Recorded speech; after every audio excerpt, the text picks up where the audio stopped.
Cristiano Ronaldo makes a triumphant return to the Premier League and knocks a woman unconscious during warm-ups in the process. Is that good looking still? Yeah, we had, but no, not that way. We had week 1 of the NFL and some good numbers if you're Roger Goodell or anyone involved with the NFL compared to last season. We're going to talk about that. We're going to talk about college sports and NIL deals, all coming up on the podcast of Record.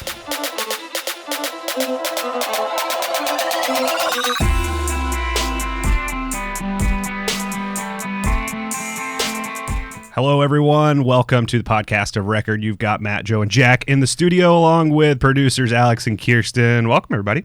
Hello. Hello. Yeah. Also, I just want so everybody knows who's listening.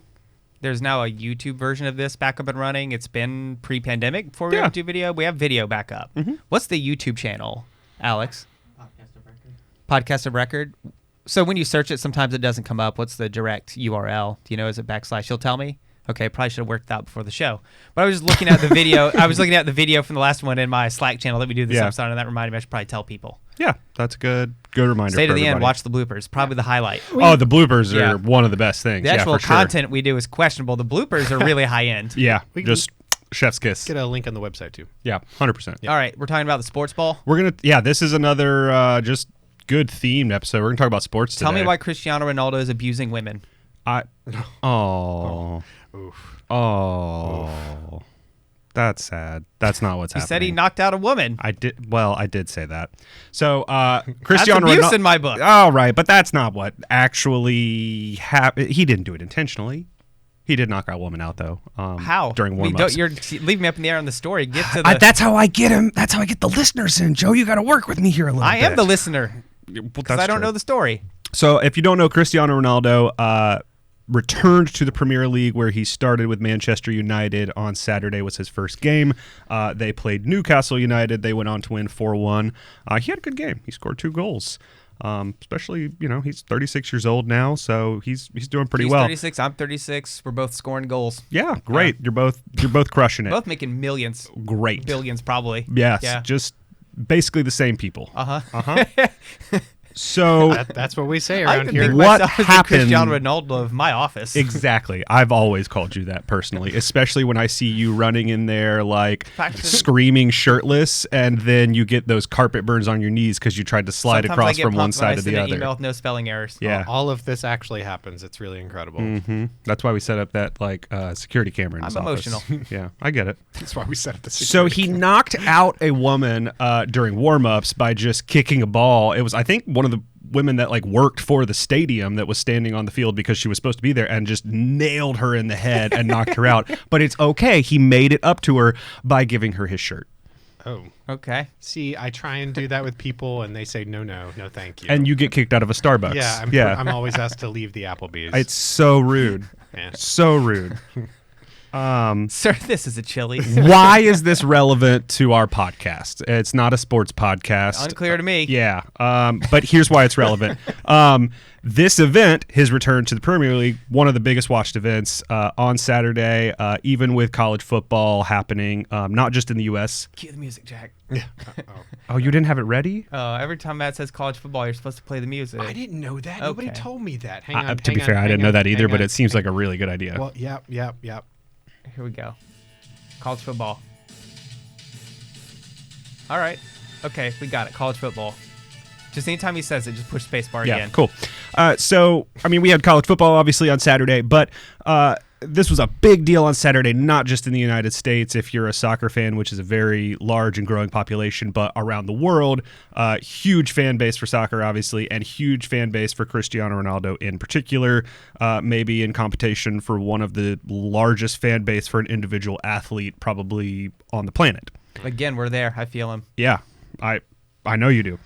If I wanted to watch this on Saturday, how would I have gone about doing that? There's your problem. So it wasn't actually that complicated in the United States. All of the Premier League games in the United States are distributed and streamed by NBCSN, NBC Sports Network. So this so popular. Yeah, this game, if you're a soccer fan, this game was just like any other game, right? It was on Peacock, which is where most of the streaming games are for Premier League games. Yeah. and it was on for cable. When they don't have it on the primary NBCSN network, they often put it on some of the other lineup It'll of be NBC. on like CNNBC. Yeah. Because there's not a lot of like Saturday morning programming, so if they have good games, they'll put it on some of the other NBC family channels. Yeah. This is often not communicated well to customers by the networks. So what I noticed going into the weekend last week is that Rebecca Lowe, who is NBCSN's primary host of Premier League coverage, who's awesome, does a great job, like huge fan of her, does an excellent job of coverage. She's English, she's from the UK, has held the title of being their primary Premier League host for several years now. She's in the comments of her own Instagram page explaining to people how basic cable and streaming packages work so that they can figure out how to watch Cristiano Ronaldo on Saturday. Wow. So, I mean, like, that's how bad it's gotten, is like Comcast, Universal, NBC, like, hasn't, even for fans that want to watch this, dude, hasn't communicated this. And it took me a minute to put together that Comcast, Universal. That's all. They're all owned by the same company.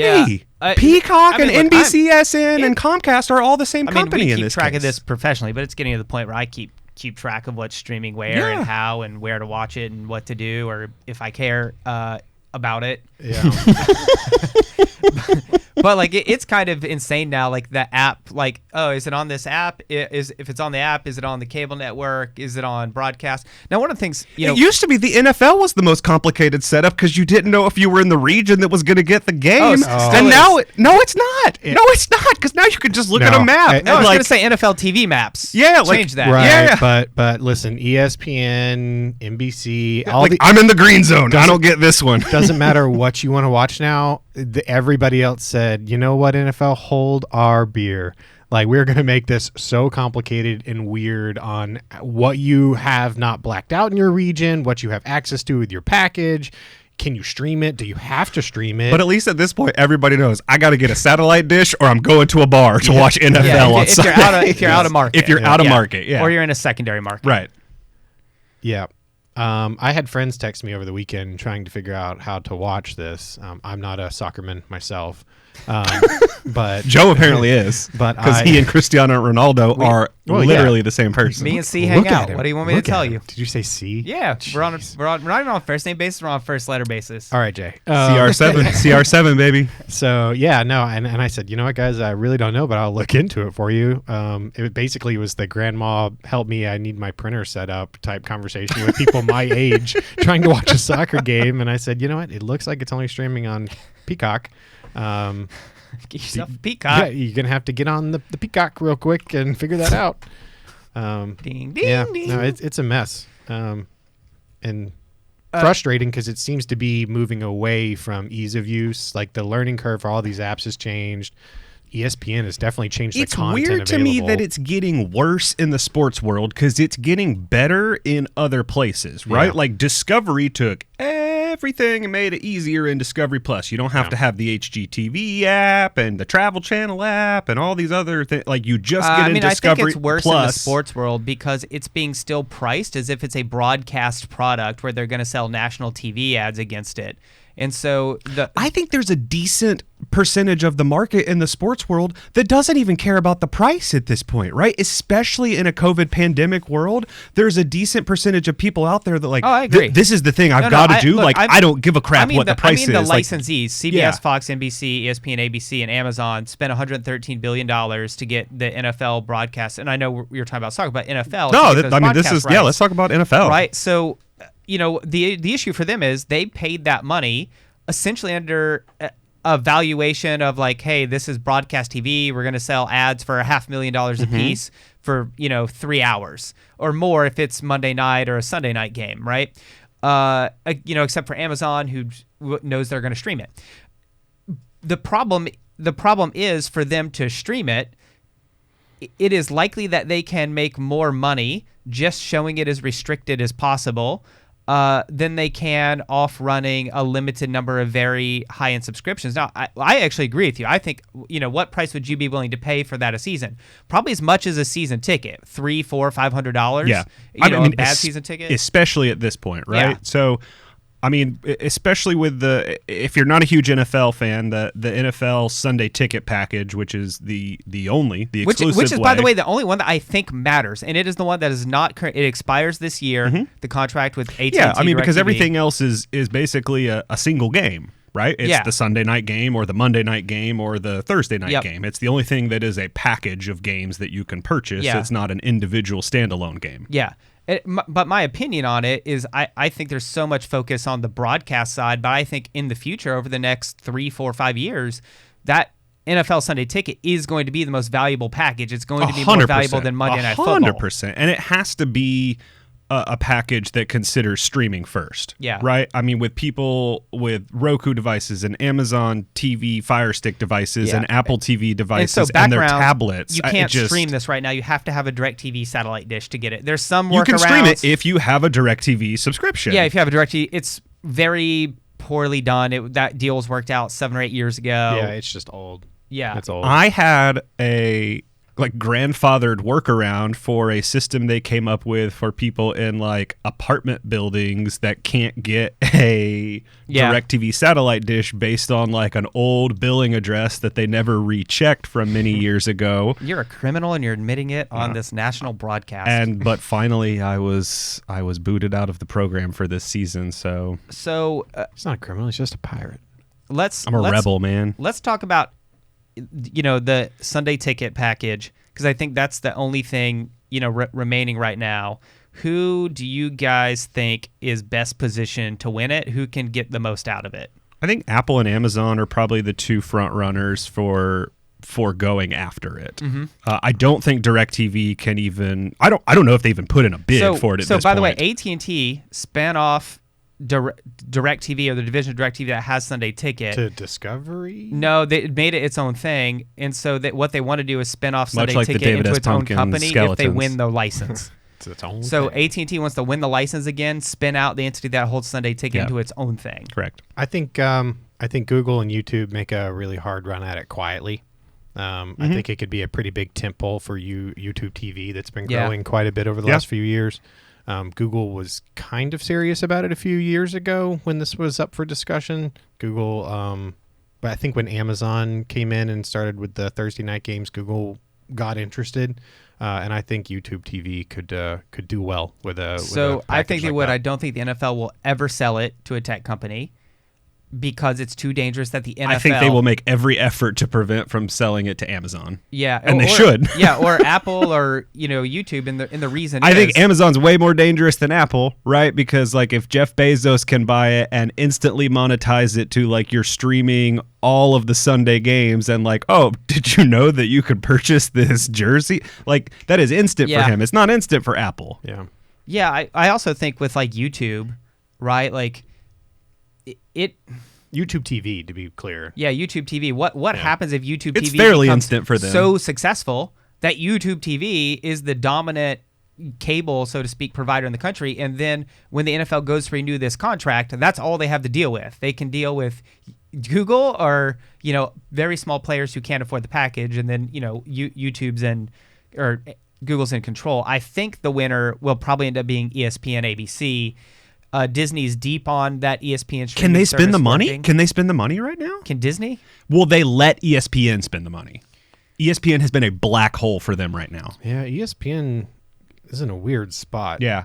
I think if they're going to obviously Disney has the money to spend, right? But will Disney let ESPN spend that kind of money? Look, I think if you're going to build the ESPN streaming app to replace ESPN, which is the marquee property in Disney's recurring revenue stream, and it still is, even though it's declining, because Disney gets paid a fixed fee of every cable subscriber for ESPN. Right. It's $13 a month per subscriber. Yep. So it's huge. The only way you come close to fixing it, you can have all the college lacrosse, rugby, international soccer, all the long tail sports you want on there.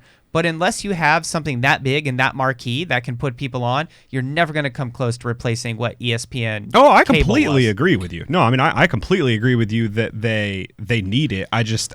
They would be tossing the keys to the kingdom over to ESPN at that point, though, because the NFL already has a lot of competing properties, NFL Primetime and all of that would have to be absorbed into ESPN to a certain degree. I have another one for you. Why wouldn't the NFL just build their own streaming app, keep the licensing for themselves for DirecTV? They have a streaming app. Yeah, the NFL app. Why? Because it's, as the French say, hot garbage. Well, why wouldn't they just spend the money to build their own streaming app for Sunday Ticket?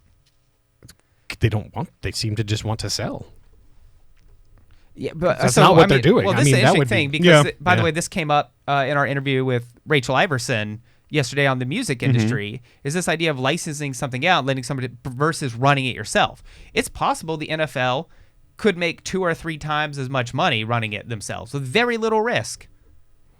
That would probably be an ideal scenario. Yeah, too, I mean the NFL's entire model though is kind of like distribute responsibility to other people, to broadcast partners. Right, but I mean across the system, right? Like it distributes decision making across team owners, right? Like I mean the NFL's entire setup as an organization, it's a nonprofit, right? Like it distributes decision making authority away from its head. So to put like that much power into the organization seems rather like counterintuitive to what it does. Yeah, would be my assessment. I mean, MLB did it, and it worked really well for MLB. It worked so well for MLB, they sold their platform to Disney. I agree. Disney Plus. Yeah. No, I mean MLB, like the tech stack there has been really impressive. Yeah. Yes. They just have a really problematic sport. I was going to say it's unfortunate that that sport is. Yes. I'm not so sure they're not trying to also kill it at the same time, but that's a whole different podcast. Sure. I have a very, very serious belief that MLB is trying to self-immolate in order to rebirth baseball, but we can do this on a different podcast.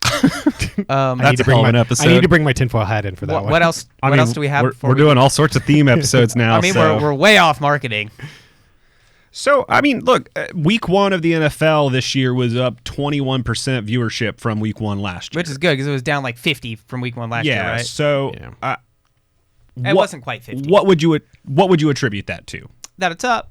Yeah, that it's up 21% from last year. There's people in the stands again. It doesn't feel like you're watching. It doesn't feel as dystopian as it did last year. It feels less dystopian. Like, you don't have all the political stuff around it. Like, the NFL works because it's escapism, right? It's something. It did not feel like escapism last year. You can invest yourself in it, but it really doesn't matter. It's escapism. Last year, it was not escapism. Yeah. And people don't want their everyday life coming to that sports viewing experience with them. Do we think that will change the marketing strategies both around the games themselves and around the Super Bowl this year now that it looks a little bit more like what it's supposed to? It should. I mean, the problem is all these ad agencies are working out of like, LA, New York, Chicago. And so like they're still going to be steeped in this idea of running like out of their homes. Yes, out of their homes. This idea of running like, social responsibility ads 24/7 on behalf of brands because they're in this weird feedback loop with their market research where they ask people, is, X social issue important to you? People have a bias to say yes because no one's going to say no, like, racism or poverty or child hunger isn't important to me. And so they keep taking that and running more and more socially focused advertising, which can work in certain contexts. But for most NFL fans, the 18 to 34-year-old demographic, they just want to be entertained when they watch the game. They want it to be funny. It again gets away from that escapism that we were just talking about. Yeah. I mean, in that DirecTV deal, I mean, just not trying to go back to that, but I mean, that's worth, $1.5 billion per year for them to be able to sell advertising during essentially that 7-hour block on Sundays. That DirecTV deal previously does not include advertising rights. What DirecTV is doing is rebroadcasting the local game. So they're rebroadcasting the local game. Oh, okay. So they're only making their money on the subscription deals. So they get zero adverasing rights from that. Yeah, so if you watch an Atlanta Falcons game, you're going to see the local Atlanta television ads. Yeah. Gotcha. Now, if they're getting zero rev share from that? I can't recall if it's zero rev share, but that's that they're not inserting their own ads into it. Mm-hmm. Interesting. Let's go down to college for a second. I mean, we can't have a sports episode, I don't think, without talking about NIL deals. Oh, yeah. We're in we just had week 2 of basically college football. It was an interesting week in Tallahassee for college football. What happened? Oh, just some stuff. Just some stuff, man. Okay. Just some stuff. Bummer. We don't want, just some stuff. Got me by Division 2 team. All right, name, image, likeness, go. Name, image, likeness. So what has been interesting to me is kind of the stance that some universities are taking on it, right? And we've talked about NIL on previous episodes, so I don't feel like we need to go through a recap of what it is, but some universities are going like hard.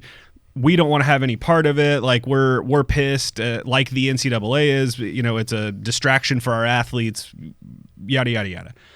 Some universities are, I don't know that I'd go so far as to say embracing it, but they understand the fact that if they can be a part of facilitating deals for their players, that helps keep players happy, that they can be a source of a little bit of spending money in their players' pockets. Yeah. That's a good thing. For recruiting in the future. Or if you're the Alabama quarterback, $1 million.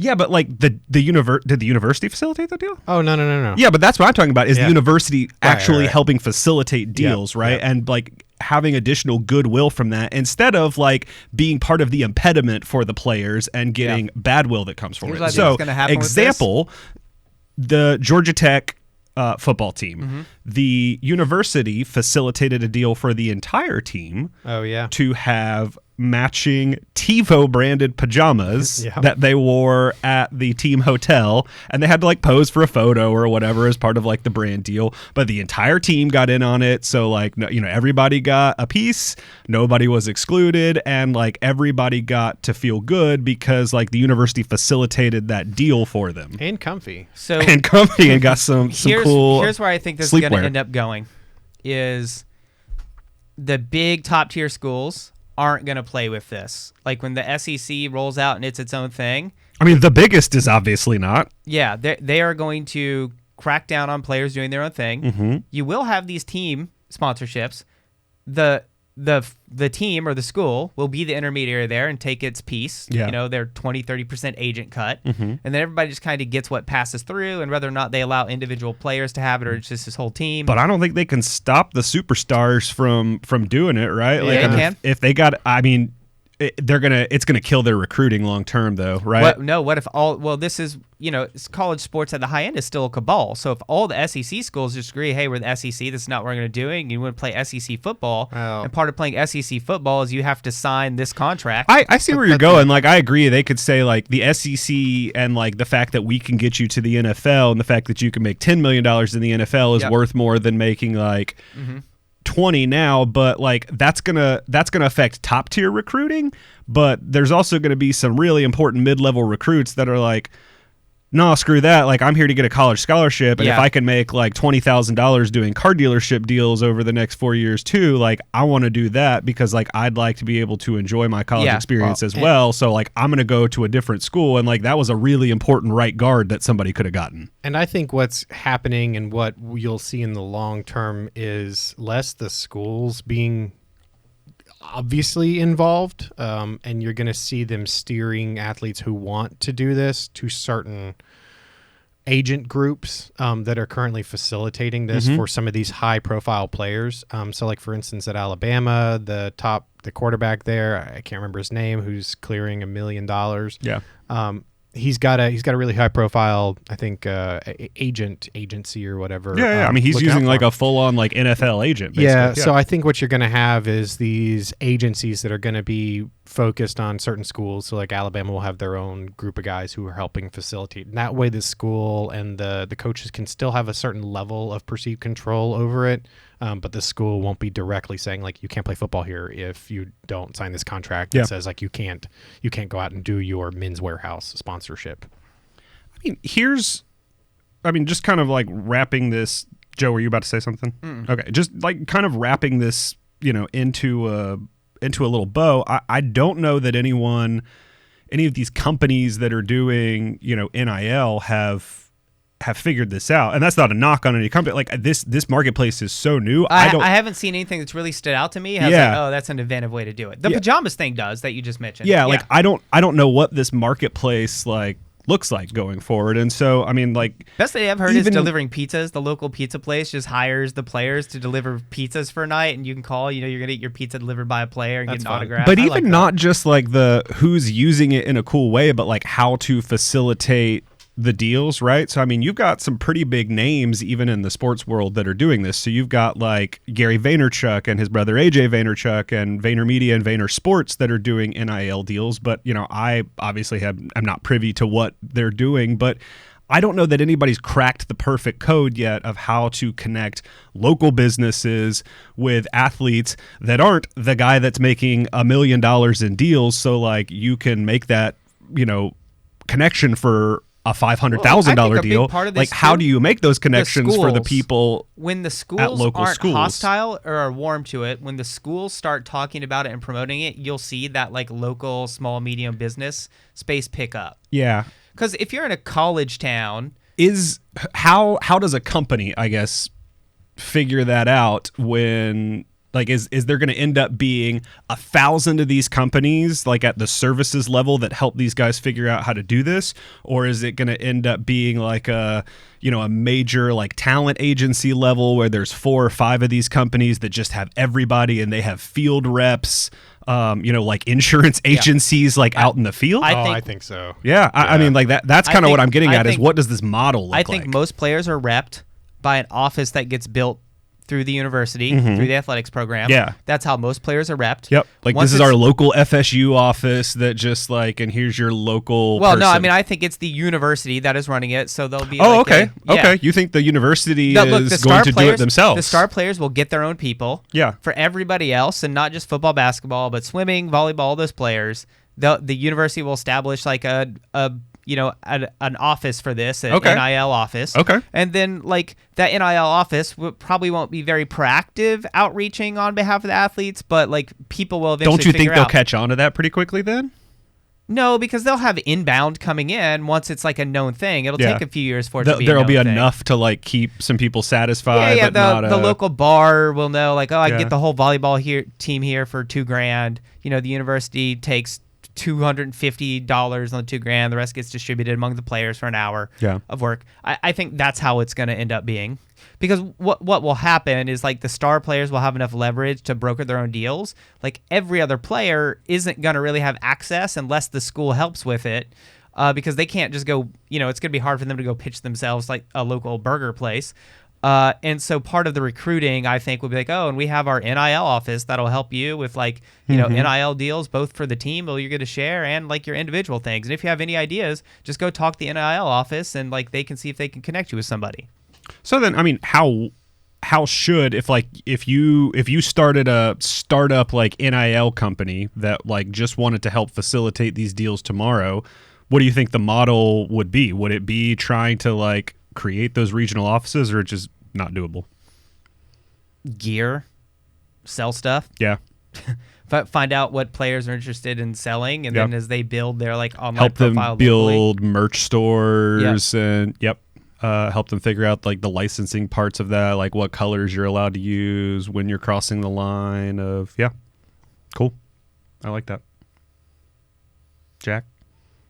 I was just thinking about that BYU story where the company there built brands out of American Fork, Utah, sponsored all of their walk-on players and effectively covered their scholarships that they didn't have for the year. Oh, I didn't hear about that story. Really smart. So it was a great use of NIL. Yeah. B, really smart on their behalf from a publicity standpoint. Yep. And then I think a great use of the platform as it stands now, because I don't think NIL looks the same in a year, much less 10 years. Whether it's front office stuff or the NCAA or whatever power it be 10 years from now says the school can't be involved in an NIL, which I think is a very realistic outcome of schools trying to guide and steer players, is that they get completely cut off from the process. I think you could definitely see a bill in some state legislatures that just slices them off from it entirely as a result, right? Like, I mean, sure, I think you could definitely see pushback there. So NIL to pay a player's scholarship is an interesting thing. Yeah, that's the first I've heard of that, but that's it's not just happened with BYU, but it was just a cool example. Well, biggest first. I mean, it was a big deal. Why this is an issue for NCAA athletics is because you're thinking of college football, basketball, where there's a lot of full scholarships. Most players in NCAA Division I aren't playing on full scholarships; they're playing on That's partials. a good point. Yeah. So if you had a big donor in the booster space that wanted, let's say, not basketball, football.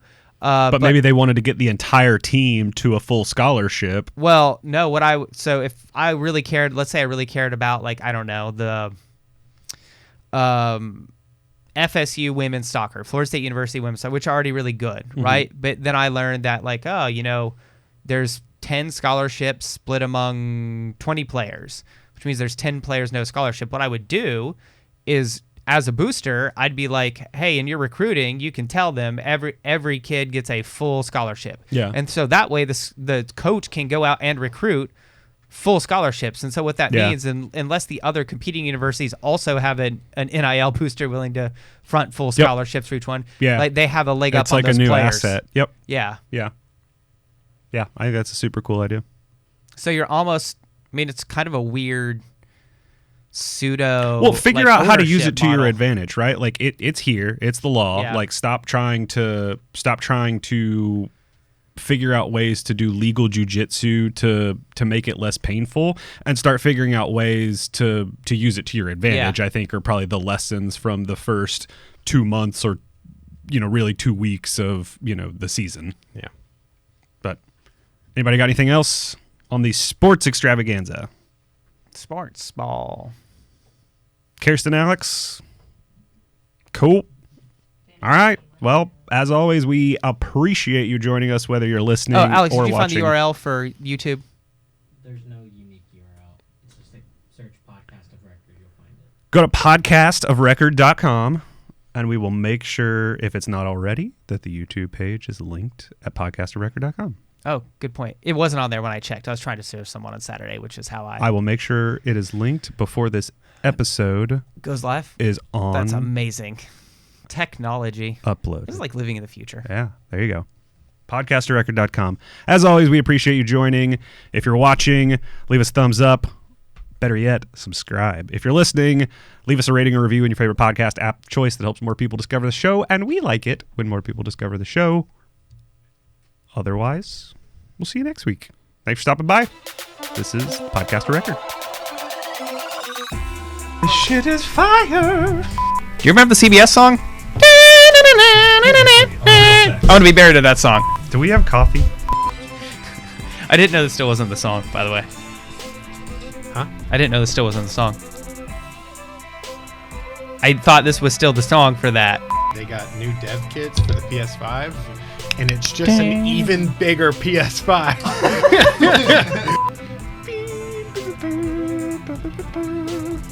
This is part audio studio, part AV puzzle every time. It changes every week, too. Why are you out of focus now? Me? Yeah. Yeah, your mic. It's focused on your mic is the problem. Your hair is everywhere. Oh, sure. Okay, so Barack Obama is going to be on the show today. Since COVID, I've had an incredible amount of static electricity problems. This is me talking at a normal level. I had to buy static declinger for all my clothes. Really? Man. Baker Mayfield. He changed my DNA, man. Filled it full of electricity, man. This is me talking at my regular voice, though. Welcome in. Oh, wait, no. I'm welcoming myself. Hello, everyone. I saw a thing on the internet the other day. This is going to be messed up. There was this lady who was complaining of this pain, and they did an x-ray, and she had a unbirthed fetus in her. I am the favorite. I'm It's the favorite true. child. I'm an only child. Oh, Personally. Oh, we know. Well, I know this is going to end up on the internet because Kirsten's just putting everything out there now. I look so good from this angle. Can I get a Oh, yeah! The horse is gone. Oh, yeah! Can I get a Oh, yeah! Cristiano Ronaldo. So he returned Thought we were talking about sports. I think I'm gonna be next week's guest. I didn't move. I I'm- did not move. I'm constantly swaying in this chair. I can't stop moving. We should do a podcast all about me next week. What is that called? A Dutch angle? Yeah. That's like a horror movie angle, isn't it? Yeah. Because it's like really messes with you when you see somebody at that angle. Yeah. You feel off balance for them. Yeah. I feel off balance for you. Yeah. I know a lot of people whose spring break Europe trips were canceled senior year because we invaded Iraq.